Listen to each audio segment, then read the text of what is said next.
Lumpat sakabeh jalma diudag-udag neraka taya pisanu ngabela angin amal keur di dunya. Lumpat sakabeh jalma muroda ka Nabi Adam minta tulung jeung syafaat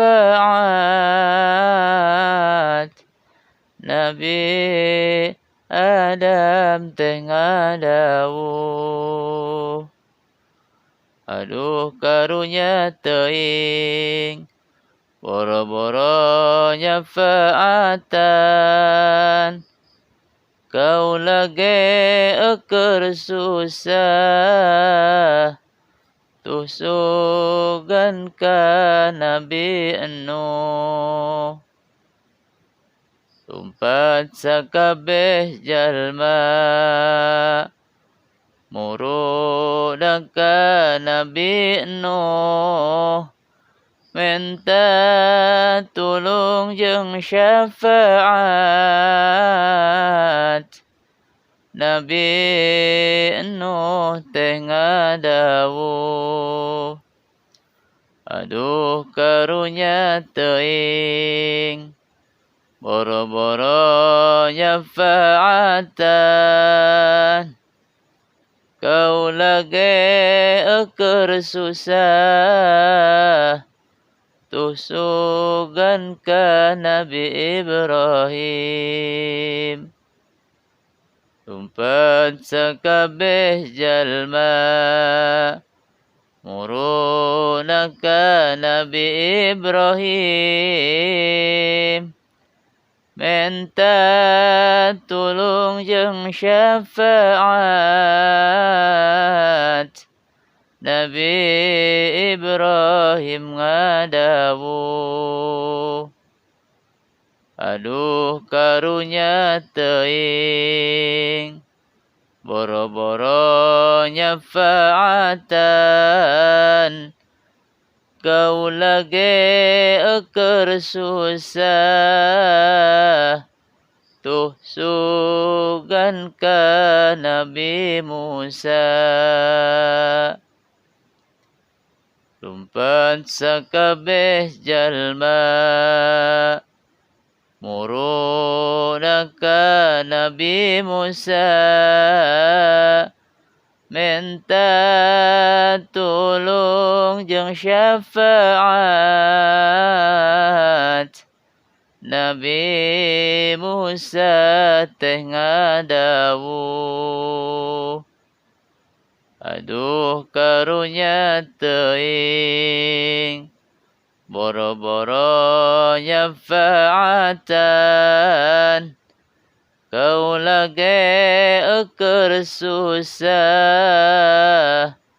tusugan ka Nabi Isa.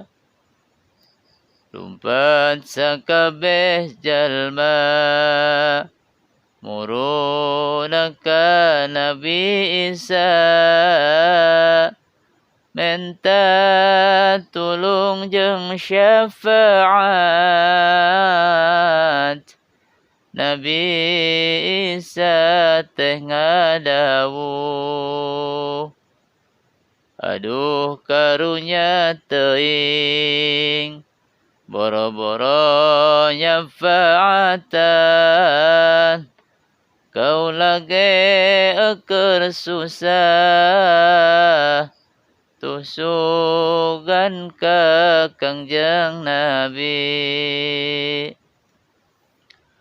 Lumpat sakabeh jalma muroda ka Kangjeng Nabi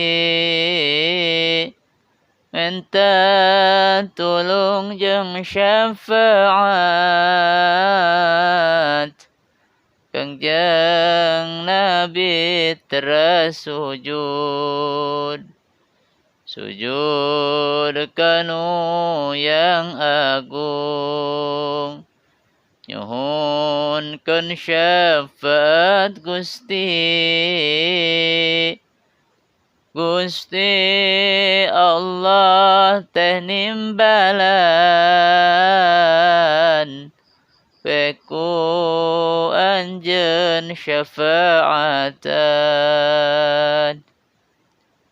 Cengkat Nabi tina sujud, Kangjeng Nabi teh ngorejat, narajang naraka galak, naraka ampun carerik. Hanjat ka meja hejo, Kanjeng Nabi ngahukuman, dina waktu genep jaman, jalma rengse sadayana. Dina waktu genep jaman, jalma rengse sadayana.